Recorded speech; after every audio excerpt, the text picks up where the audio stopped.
Okay, everybody, hi and welcome back to another episode of Faith Brunel's Insights. I'm Faith Brunel, and today we have Suzanne Reece with us.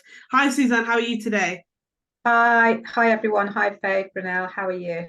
I'm well, thank you. I'm very well. Great. I've just been very busy this week, organising a lot of things as well with events and other episodes to interview. But I'm glad that we can virtually meet each other here today for the recording of the Faith Brunel's Insights podcast. So hi everybody. As we do usually, I turn over to the guest speaker to introduce themselves briefly before I delve into some of the wonderful questions that I've put together based on their impressive resume. So Suzanne, now it's over to you. Could you briefly introduce yourself to the listeners for me, please? Okay. Hello, I'm Suzanne Reece. I am a qualified solicitor, non-practicing. I spent a long time in practice, specialising in personal injury litigation, and then I spent another long period in academia, sort of teaching on the bar course, and now on the solicitors qualifying course, prep course for SQE2. So I've had, experience of working in practice, teaching, and also running my own business for several years now, doing private coaching and writing, things like that. So I've sort of seen the legal profession from lots of different angles, which has been interesting and different. Wonderful, Suzanne. Thank you for that brief introduction to the wonderful work that you're doing as well. As a study coach, as somebody who's really, as you said, seen the law from a varying number of perspectives as well, because you are a non-practicing solicitor. You're also working as, you're also tutoring as well. You've written a lot of books as well in terms of how to write a first-class essay and 10 reasons why you didn't write an outstanding opinion, which are quite intriguing, and we'll get to that in a second. But I just want to kick off the interview today with, can you share your journey from being a solicitor, as you mentioned in your introduction, to then transitioning into education coaching and writing books for students?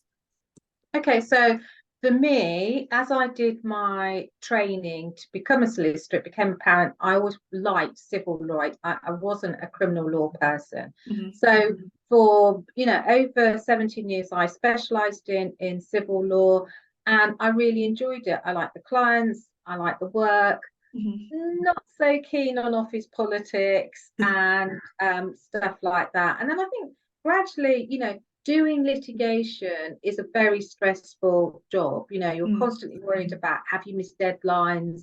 Have you billed enough? Have you put in enough chargeable time? And I think after 17 years, I felt I'd done my prison sentence, and I released myself to do something else. And a friend of mine had left being a partner at a big law firm in London and had gone on to teach on the bar course for barristers. And she said, "Why don't you come and do that?" And I went, "Oh yeah, because I like law. It'd be nice to do something different."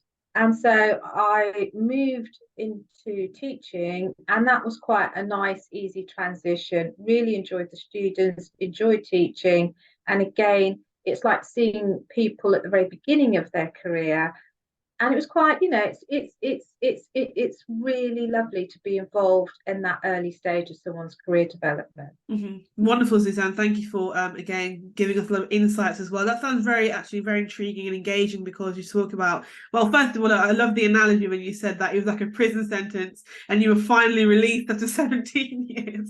I might use that one day when I'm talking about how I have transitioned from somewhere else to my next project. But yes, thank you, Suzanne, for that wonderful insight as well, and talking about your journey, and talking about how you weren't really into office politics, but you still enjoy the crux of the law, civil law, but you weren't really a criminal enthusiast in terms of criminal law. I can resonate with that. I think for myself, as an aspiring barrister, I've never really wanted to specialize in criminal law. I always either wanted to do either commercial law. That was my initial thought, but now I'm kind of moving away from commercial law and into kind of human rights law and kind of international law, human rights. So yes, back to you, Suzanne. What inspired you? Because I can see there's wonderful books out there, wonderful books behind you. So what inspired you to actually write these books kind of aimed at simplifying complex legal skills? Because I can say that a lot of people have always spoken to me and said, Faith, you know, sometimes I find it hard to actually come to grasp with all the legal jargon, a lot of the legal structures and frameworks and principles, and they are looking for this guide to simplify it and make it more accessible to them. So what was the catalyst? What was that tipping moment Well, for that? it was a student. So basically, I had a student who came into my office during office hours, and he was really downhearted and depressed because he'd got a really poor grade for his opinion writing exercise. Right. And he, you know, really just thought that law wasn't for him. It was too complex. He didn't understand it. So rather than talk about his opinion that he'd written, we talked about me just asking him a series of questions, and he gave me the answers to those questions quite clearly. He knew the facts, he knew the law.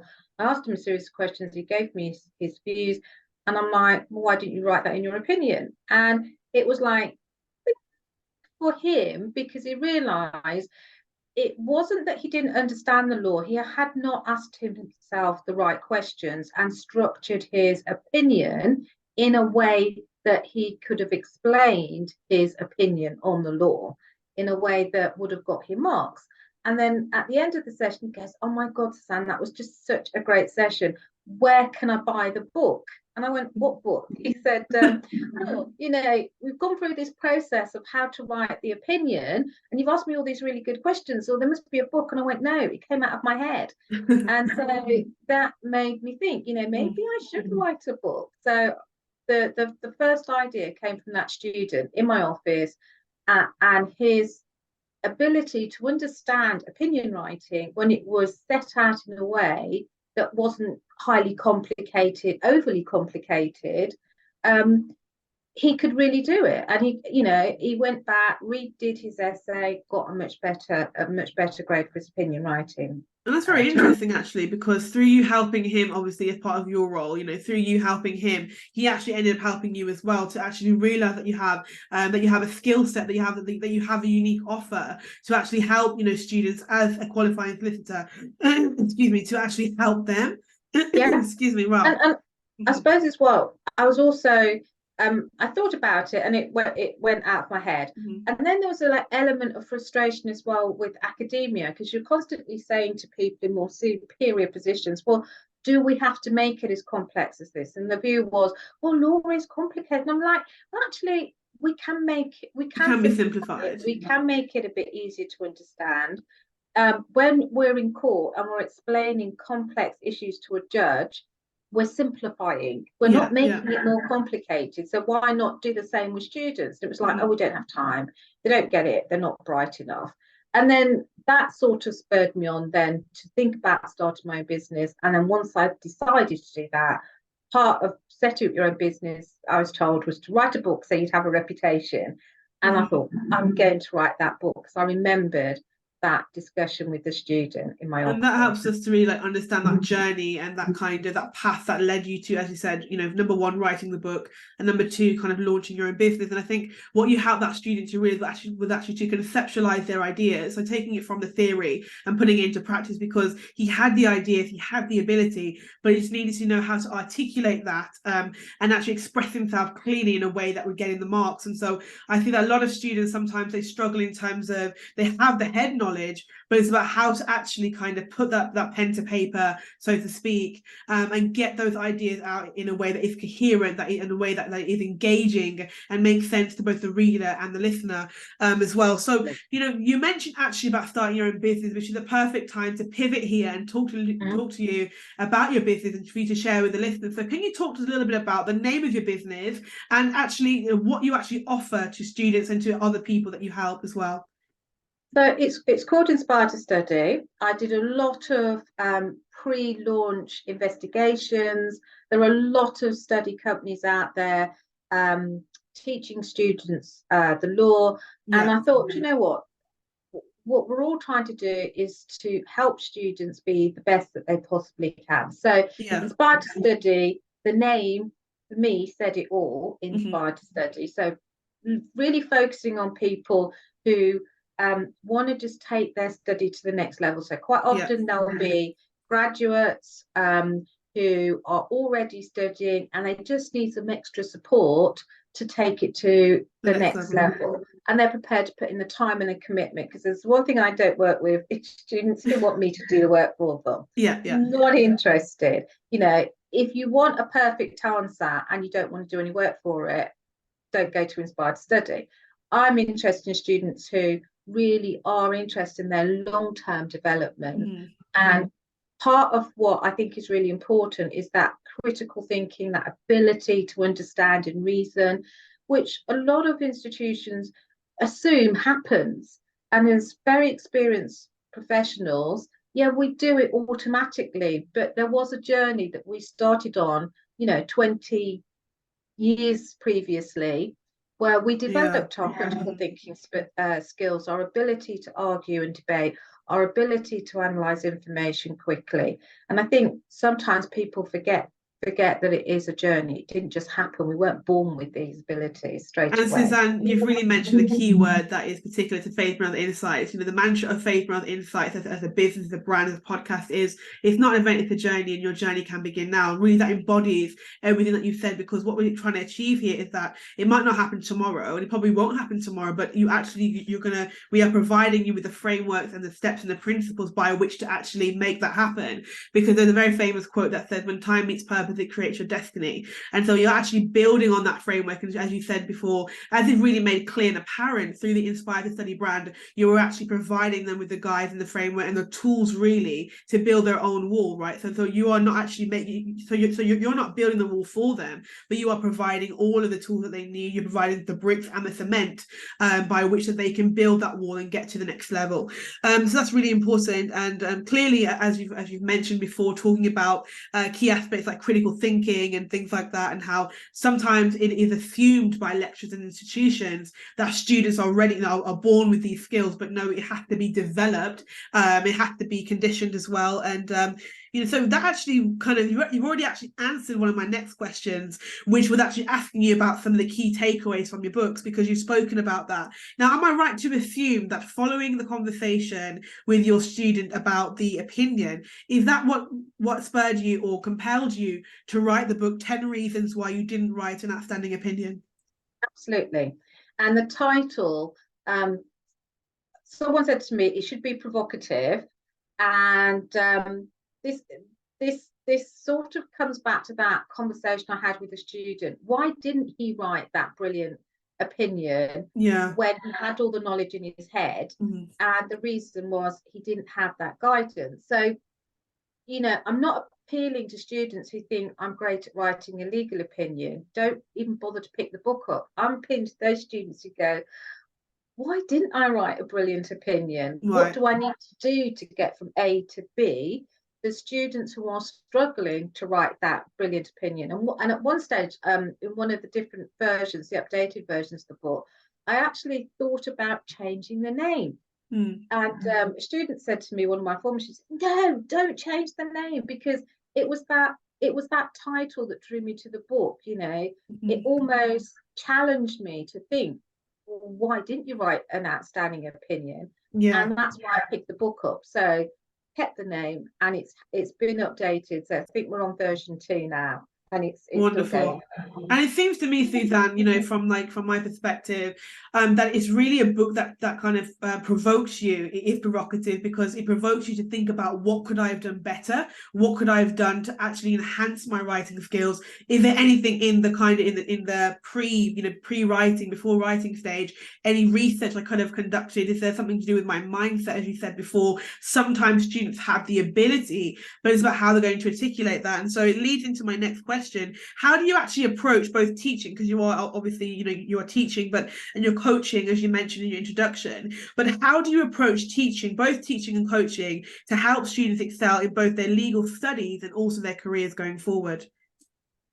I think when I started my early teaching career, I thought it was about giving students the information, the legal information, so that they could pass the exam. And I think over the last 15 years, what I've realized is it's about having a relationship with the student and working first with the person, Right.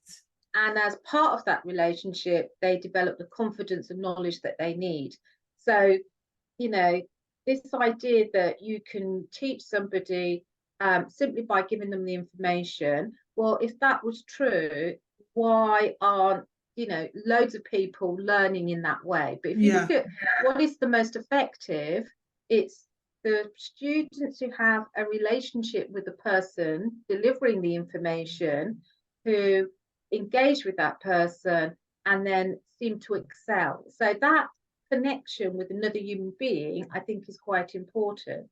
Whether it's, you know, the person teaching, or it's your personal tutor, or it's Yeah. your Yeah. learning coach, whatever it is, that there needs to be a connection, I think, with an individual at some stage in the learning process. Completely. I think it's really important that you actually engage with the person first, as you mentioned, because a lot of the time, sometimes the lack of ability can actually stem from how they're feeling. There's a lot of imposter syndrome as well. So somebody might actually have the ability, but they might not feel like they deserve to be here. They might not feel like they deserve to have a good career. So it's about tackling that mindset first and actually interacting with the person at the personal level. And then once you bring in the other caveats and the other aspects, then you start to actually deal with what they're actually struggling to do, how they're struggling, as you said, to conceptualize those kind of, and write the outstanding opinion, write the dissertation, get that first class essay. But as you said, it starts with the person, it starts with the student to understand where, and also, as you mentioned, you made a good point as well, which actually kind of reignited something, reminded me about something as well, that every person learns differently.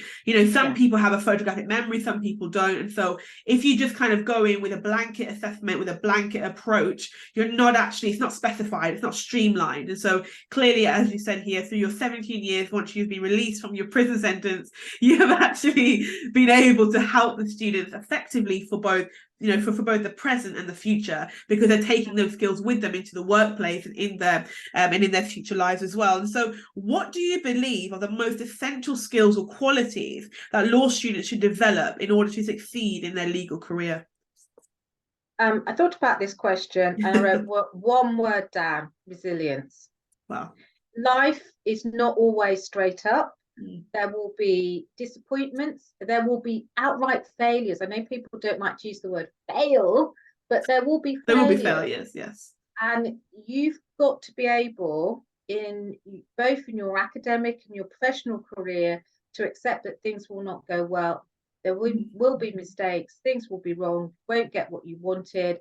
And you've got to have a strategy for, you know, sitting with that failure for a while and then building your strategy to rebound. And I think resilience doesn't come into the sort of criterions that you're assessed on for many assessments, but it is the one essential skill that if you don't have it, you can be the most intelligent, bright person, but if you don't have resilience, you will fall at one or more hurdles that is put in your way, and there will be hurdles in your way. That, I think that is a very important point to make about resilience as well, because as you said, you could be the smartest person, you could be an Einstein, but if you're not resilient, and that's what separates people like Einstein to other people, that they were resilient, they kept going, they kept pursuing something. And actually this reminds me of one of my favorite quotes that that the listeners would have heard me use before, but it's actually from it's from one of America's first Black educators, Booker T. Washington, who talks about success it's not about the success, it's about the obstacles that you've overcome to get to that success. And that really, for me, sums up and really expresses what the essence of resilience is. It's about pushing yourself beyond, if there's failures, if there's disappointments along the road in that journey, it's about saying to yourself, I'm not going to give up, because I have a dream. As Martin Luther King would say, I have a dream and I have a goal, I have a vision, I have something I want to do, as you said before as well. So this is a similar question, but this is a bit more specific to legal writing skills. So it's the same kind of question, but what advice would you give to law students, or any student really, who wants to kind of hone in their writing skills? Yeah. Okay. So this is true of all skills. You're not born with a great skill of writing. It's something that develops over time, and it develops because you practice. So imagine you're a tennis player. They have ability, but they become great tennis players because they practice. Yeah. And lawyers are no different to tennis players.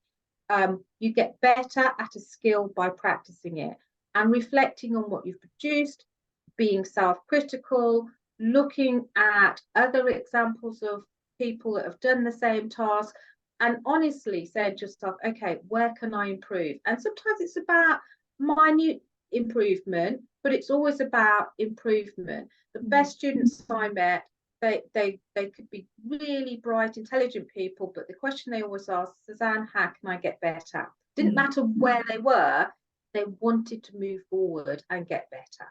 Wonderful, Suzanne. Thank you again. That's compelled me actually as well to reflect as well, because I think it's important, as you say, because no one's perfect, and there are always things that we can improve on along our journey, in our academic journey, to look and say, okay, how can I improve my study schedule? How can I improve my study life? And how can I make sure it's more effective? And I'm actually I'm in the midst of doing my very first YouTube exclusive series on my YouTube channel, Life with Faith Brunel. So if anyone wants to access it, I'll put in the link below. And actually it's about work and study smarter, boosting your productivity. And in the episode so far, we've spoken about reflecting on burnout as well. That was today's episode, about thinking about burnout. But also it's about kind of how to actually organize your work and study life, achieve that work-life balance. And it really ties into what you were saying before. And it goes back to resilience as well, to push yourself to the next level. And I will say, everybody, when I say this is today's episode, this episode is recorded on the 26th. So that's the episode then, but this episode is going out in October. So don't go there now. You need to look for the episode titled Thriving Through Burnout, about turbulence. So that will be on the 26th of September. Although we're in October now listening to this, you have to go to the September episode. So that's why I'm going to put the link in the bio so you don't get lost. So thank you, Suzanne, for coming on the Faith Brunel Insights podcast today. And I thank you for being very transparent, being very honest as well. I'm going back to it again, being released from your prison sentence as well. Wonderful analogy. So thank you, actually. And as I said, going, actually kind of leaving that that sector, not leaving the sector, but leaving that type of work, and actually open your doors to greater opportunities, in the sense that you're able to help students as well, tap into the student mindset, and actually help a cohort of students who may be struggling, and a lot of them are struggling with that kind of articulation of thought, and putting it into practice as well. So final question, really, what do you find most fulfilling? Is there one thing that you find most fulfilling about being an educator in the legal field? Again, I think it comes back to the communication with an individual. Mm-hmm. So the fact that you play some little part in their journey, and then they progress and blossom and move on and move forward. Mm-hmm. And, you hopefully help them and encourage them to develop skills that they will be using in the next 20 or 30 years, whatever profession they're in. So, good writing, important, confidence, important, the fact that they are resilient, important, and just, talk to people, how are you feeling today? And acknowledging that they're a person, not a robot, I think is really important in that education process.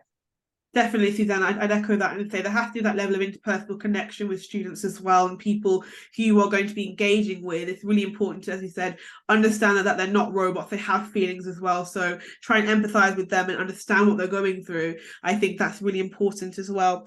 Thank you, Suzanne, again, as I said, going back really to just a closing of this episode today. This is an episode on the Faith Brunel Insights podcast. Suzanne, if any of the listeners would like to get in touch with you, where can they contact you? They can get me online at Inspired to Study, inspiredtostudy.com. There's a website. They can send me an email and contact me via that. Fabulous. So thank you, Suzanne, and I hope to everybody who's tuning in today, who has tuned in, that this episode really has been a topic of scintillating discussion and conversation, has been engaging and intriguing for those who are either aspiring legal professionals or those who may not be aspiring legal professionals but just want to level up their writing. I would implore you all to purchase Suzanne's book as well, on any of the ones that you feel are most suited for your current situation in terms of your academics. Thank you, everybody, and without further ado, this is your host, Faith Brunel, and I'm signing off. Bye-bye.